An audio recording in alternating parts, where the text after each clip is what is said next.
Hello, and welcome back to She Makes It Work with Gabby and Abby. Today, we're talking about grief in the workplace. I have with me today the amazing Angela Mitakidis, a grief therapist, my grief therapist, actually. In 2022, I was leaving work one day and I got a phone call that my dad had tragically passed. And it began a really weird process for me, not knowing how to navigate this, not knowing how to show up as my best self at work, wondering why I wasn't showing up as my best self at work, shaming myself for not showing up as my best self at work. And so I really, really wanted to do this episode today to help teach everyone the things that I've learned in this process so that you don't have to go through this without a guide. About a month after my dad died, I still wasn't showing up as my whole self at work. I was not showing up in the way that I was used to. I wasn't high functioning. I was making mistakes that I usually wouldn't make. I was saying things I wouldn't usually say and doing things that didn't make sense for my values, didn't align with my values. Notably, I was on a work leadership call with a bunch of leaders in my organization and ended up calling the owner of our company a narcissist on that call. And that is so against my values. I don't name call in general, and I would never usually do that at all or be in public. And that was my wake up call of like, oh, something's wrong. And I have a really robust emotional toolbox, but I realized pretty quickly I didn't have the emotional tools to get through this and that I needed to find somebody who did so they could teach me those tools so I could get through what I was going through, so I could start showing up better as myself. So enter Angela. I found Angela through a friend, so great referral. I started seeing her, and I remember the first time I sat down on the couch, I was like, okay, so like, how long till I can get back to normal? Like, what, a couple sessions, couple weeks? And she started telling me things that really rocked my world. Specifically, and we'll talk more about this, but specifically about how in trauma, the blood flow in my brain was rerouted from my executive functioning, where I was incapable of making good decisions, to my limbic system, or the survival, fight or flight, keep me alive system. So no wonder I was messing up and not saying things that aligned with my values. No wonder I wasn't making good decisions. I was literally incapable, biologically incapable of making good decisions. And learning that, just that piece, there's so much more to it and we'll get into it, but just that piece right there was exactly what I needed to really set me free of the shame of feeling like I had to perform at the high level that I was performing at before this trauma happened. And so today I want to talk about all of these things that, grief brings. Grief is what I call it when I've coached some people on grief since then. I've been able to bring in the tools that I've learned with Angela, that grief is more of an umbrella emotion, that it covers all of these myriad of emotions, not just sadness and anger, but there's so much that we pack under grief. So I call it an umbrella emotion because it houses a lot of different things and they come in waves, and there's no linear stage, and we'll get into that. So that's how we got here, and that's why I want to share all of this with you. And so now I want to ask you, Angela, thank you so much for joining us today. Like, really appreciate you being here. Well, thank you for having me. It's a pleasure, actually. Yeah. So if you want to give us a little background on you, would love that. Yeah, so I have worked the majority of my life with families. And when you work with families, you work with everything. You work with grief, you work with marriage, you work with children and teens and so on. But I found in the most recent months or years that I was getting a lot of grief clients. So, and I think, most of us have probably encountered grief on some level. Yeah. So I did resonate with that a lot. And I really delved into the study of the neuroscience behind what's going on in our brain when we're sad, angry, shocked. Um, and so I was able to bring that into my therapy room. And I found that it set a lot of my clients free. And your reaction, I mean, you were a dream client because you believed me. And I think that's the most difficult part is people don't know about the brain. Hmm. So it's pretty nebulous. And so, you wonder, is she talking a little bit out there? Maybe it's not. But really, this is so researched. And, I encourage people to go and have a look and study and just read up on it a little bit. But yeah, coming to you, I think everything you described to me was just so normal. And I think being able to normalize it for you was step one. It was because I did not feel normal at Right. all. I felt so abnormal. I was like, what is wrong with me? Yeah. Like, okay, yeah, sure, my dad died, but I should be able to get back to it. I should be able to function. I should. Yeah. I was shooting all over myself. Yeah. And so, yeah, you did. You normalized. You're like, you're exactly where you should be. Mm-hmm. And that was the first time my brain was like, oh, so there's nothing to Right. fix. Right. I can just be. And that was Exactly. really powerful. Yeah. Because your brain will fix itself. Mm. So, one thing I really want to stress is the brain is an organ, just like our heart or our lungs or, anything in the body that needs to function. So, sometimes our brain needs a little bit of care and support and attention. So, the way that it functions in this regard, when you're struggling with trauma, um, the brain is just a marvelous organ because its whole function is to keep us surviving and to keep us functional. We can get up in the morning and go about our day. Even if you have sadness and you're carrying that trauma and sadness, you're still functional. And that is what the brain wants to do. Mhm. But initially, the brain is hit with this shock. The brain doesn't know what this is. What is death? What is death of my dad in particular? It's never encountered that before, right? Right. So it's got to calibrate. It's got to, whoa, what's going on? Hang on. This is a shock to Abby. It's coming at her like a tiger in the room. Mm. So, an important distinction is, or non distinction, is the brain doesn't distinguish between a physical or emotional threat. Isn't that amazing? That. Like, say it louder for the people in the back. Yeah, the brain does not differentiate between an emotional or physical threat. So it will react, and of course, according to the severity of it, it will react in the same way as if there was a tiger in the room with gnarling teeth about to attack you. The brain's going to go, run, Mhm. or hit it, fight it, or you freeze, Mhm. depending on your makeup and the way your body reacts.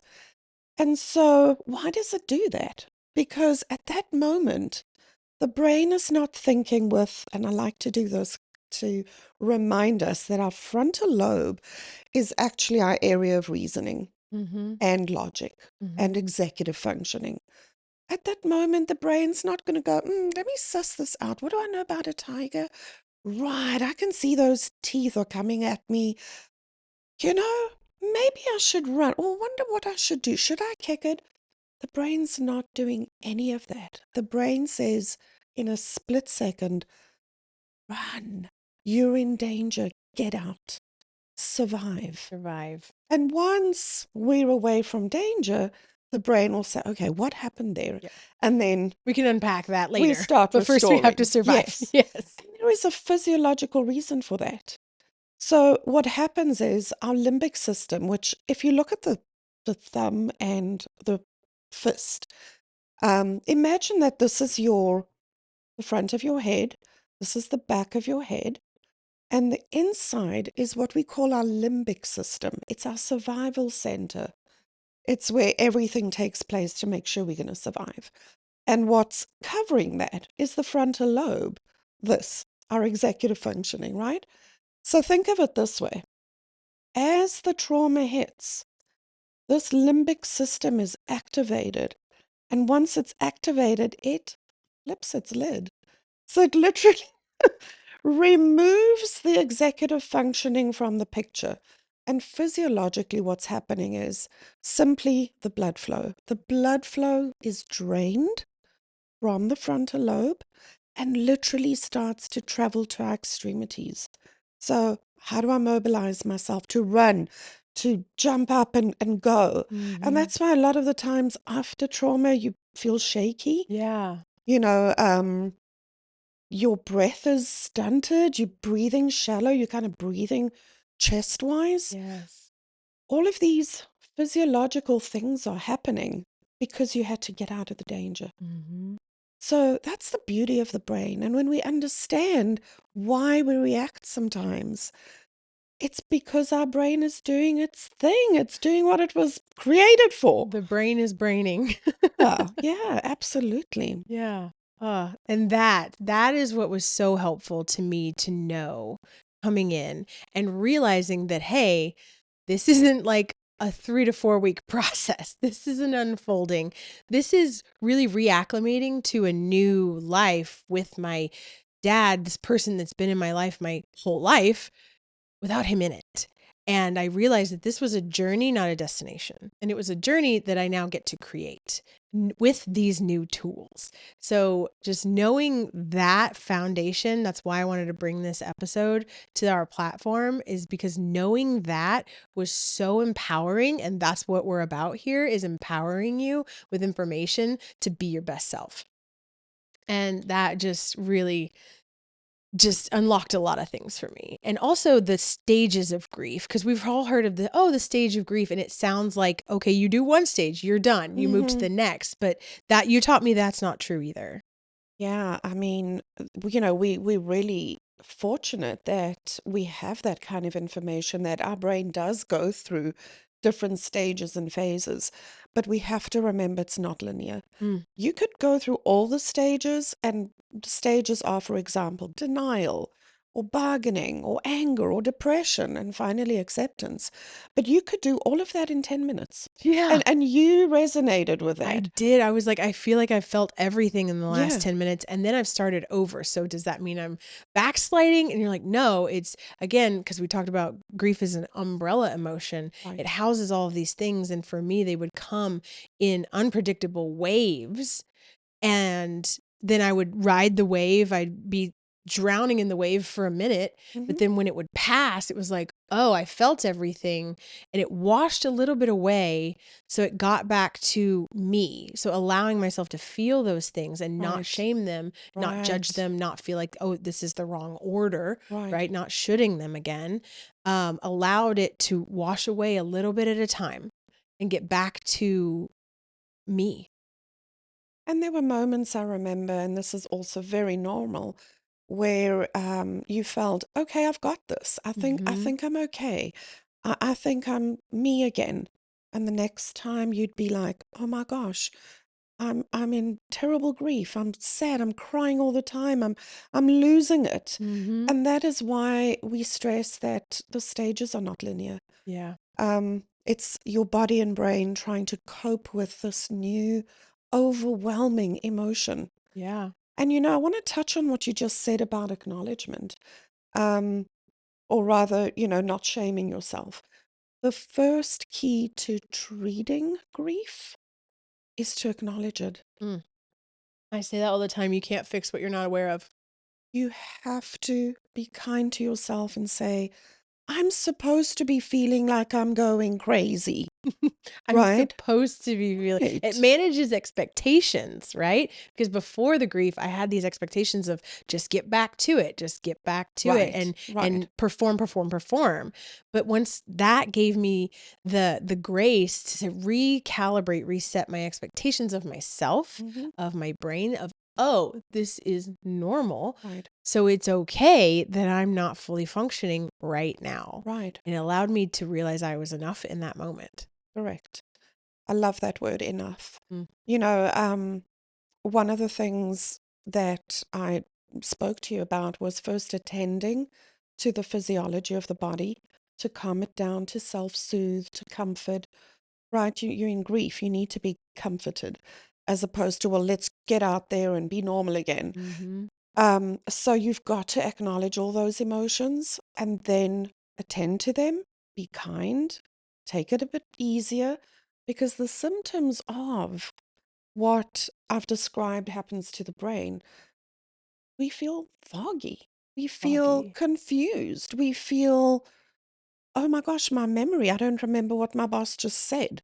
I couldn't I walk think. away, or you're in a meeting and you go blank, Or you call your boss a narcissist. or you call your And boss a you don't narcissist. before you even realize what's coming out of my mouth. And as soon as I said it, I was like, I like turned around and I was like, who said that? That wasn't me. Right, right. So I remember, yes, the fog Yeah. of not being able to think clearly. I was like, why can't I think? Like, Mm-hmm. that's my bread and butter. That's what I get paid to do, is think. Yeah. And I couldn't. And that was Yeah. scary. And that was your anxiety of, can you fix me? Can I get better? And how long is this going to And how take? quickly? Right. And that is just part of the anxiety.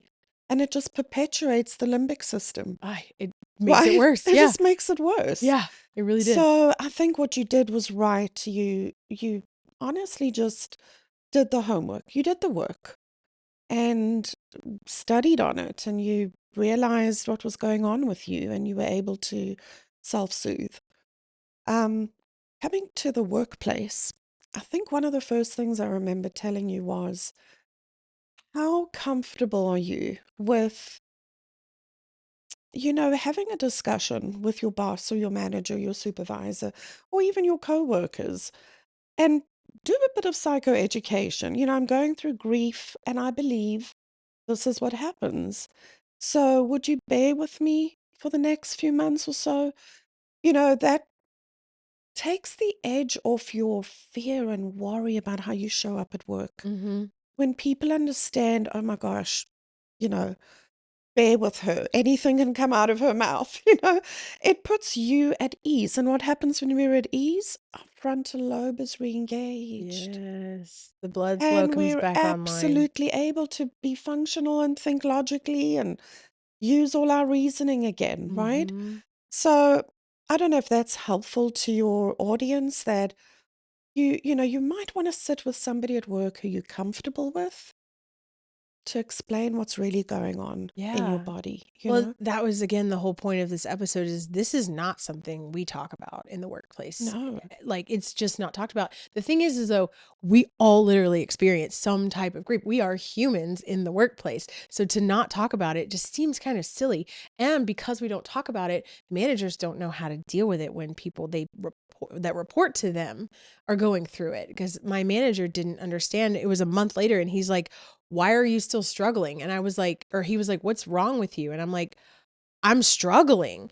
And he was like, he kind of forgot, right? Because we all move on with our lives. We do, what we have to do. We can't remember every little thing about everybody. So I had to kind of advocate for myself in that, of like, I'm doing the best I can in this moment. And this experience has helped me with my coaching. And I've had people come to me where their dads have been sick and mm, gotten cancer. And they're like, I don't know how to show up. I'm kind of messing up at work and I feel like I need to cover for this. And I was like, I said exactly that. I was like, you need to let your boss know what's going on with you and help them manage expectations, because we're humans. We are so adaptable. When we have expectations that are clear, we can manage around them. We can deal with pretty much anything. It's the unknown and the stories that we've talked about on this show before, that, the stories about you that are happening around you when you're not in the room. This is how you can control the narrative a little bit better when you're not in the room, is letting people know where you are. You don't have to overshare, but letting people know, because we're all people, letting people know where you are and what's going on and giving them a little bit of insight gives them something to work with so they can protect you in rooms you're not in. that's exactly right. People, we we will be surprised at how empathetic people can be once we tell our story, Mm, because it's your story. You can't discount that. And when you're talking to somebody and saying, this is happening to me, you're educating them at the same time, but you're communicating. There's a bond that happens when you're vulnerable, right? And very rarely do people throw that back in your face. yeah. Generally, people are quite um, kind about it. And it just lessens that anxiety for you. And it's a bonding thing. It's a slightly vulnerable moment, but Yeah, when we're vulnerable and we show up, we give other people permission to do the same. correct. And grief is something we have all felt Yeah. in one way or another. So it is a relatable emotion Yeah. that, hey, I'm going through this thing.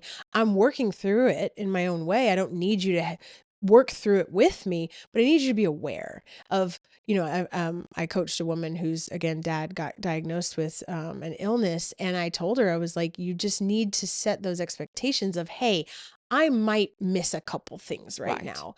I don't want to. I am aware of it and I'm working through it. And that expectation took so much pressure off of her because she felt like, same with me, that you had to show up perfectly and not be Mm. human at work. And by just admitting this and setting expectations, that gave her manager more leeway to be, okay, now I know how to support you. Now I can double check your work before we send it on, or, whatever collaboration decisions they came up with together. It was then a thing they came up with together. They were able to work together to help. It was them versus a problem, not them versus each other. Right. Yeah. And another beautiful thing about the brain is, we have that human capacity to tolerate some level of discomfort in our lives, Mhm. which is that's another tool really to help your brain calm down and recalibrate. Because shock, trauma is, it's fear evoking, right? You're like, oh my God, I'm going to lose it. I Yeah. don't know what I'm going to do. Uh, And then a tool would be to sit yourself down, separate yourself. I do this beautifully. I'll say, I need to run to the restroom real quick, or I wonder if I'm getting a call. Just kind of for a few seconds, separate yourself and then sit there and tell your brain, speak to your brain, and almost comforted with the knowledge that this is hard, I know, but I do actually have the capacity to carry and tolerate some amount of discomfort so that the brain goes, oh, okay, so stress and trauma, I'm not going to lose I'm it. not I'm not going to dying. go crazy. I'm not going to die. No, I can tolerate some of it. I'll be okay. Be okay. So that's just another tool to, when we say self-talk, Yeah. it's truth. It's speaking truth to the Mhm. brain, really. Yes, because I know my brain can get spun up on some stories pretty quick. And so speaking of tools, one thing I really did and that helped me a lot was when we talked about that shallow breathing when you're in Mm, that state of, overwhelm and adrenaline. Really doing what I call box breathing, or what is called box breathing. It's, breathe in for 4, hold for 4, exhale for 4, hold for 4. And while I was doing that, when I would inhale, hold, exhale, and hold, I would say, I am safe. I am safe. I am safe. And I just imagine talking to my subconscious of like, hey, it's cool. We got this. There's no tiger. We're not dying. Nothing's chasing us. We can sit with some discomfort. It is uncomfortable. Yes. And that's why the power of words, it is uncomfortable and I can handle it. correct. Yeah, Exactly right. You did a good job. But I think the important thing to remember is that you've got to put in the work. It does. absolutely. It takes work. I like to think I knew I needed to address this pretty quickly because I didn't want to bury it, because I know it's what I call like an emotional interest. Is the sooner that you do the work, the less dysfunction comes from it. So if I didn't do the work, then I knew later it was going to come out somehow, because you can't avoid these big feelings. You can repress them for a while, but then you get dysfunctional coping mechanisms and, a sideways anger and things Yeah. like that, outbursts like that. So, I didn't want to pay that emotional interest. I wanted to pay it all up front and do the work so I could move on in a healthy way. And you did. And I think that that's why I wanted to do this episode again, is just so people can understand, that these are big feelings, but you're manageable Yeah. with the right tools. Abby, we also need to remember that grief looks different for different people. Mm. It is not a one size fits all. Oof. So, everyone's life is different, circumstances are different. And we need to wear grief in a way that's comfortable for us. Grief in a way that's comfortable for us. That's really, oh, that's like an expansive thought. That's really freeing. Mm. And, the symptoms of grief are look different on everyone, but the biology is the same. And so that's really what I think is fascinating, is like we're all going through the same thing, we just show it differently. Right. And so giving each other the grace and space to be able to show it and process it how we need to, but knowing that we're all, you know, that that feeling unites us in a Hmm. way, is makes us more human. You got it. And being more human at work is gonna save the world. Right. So, thank you again so much for joining us today. Well, I think this was a great episode. Thanks for watching. And if you are struggling with any of these things, like think about reaching out to a grief therapist. It literally changed my life. It changed the game for me. It made me better at work. Like I was able to come back better than I was even before. So, I highly, highly recommend it. So, thank you, Angela, again for joining. And if you have any questions, leave them in the comments. If something resonated, let us know about it. And if there's other topics you want to hear about, let us know. Like and subscribe and follow for more. Okay, bye.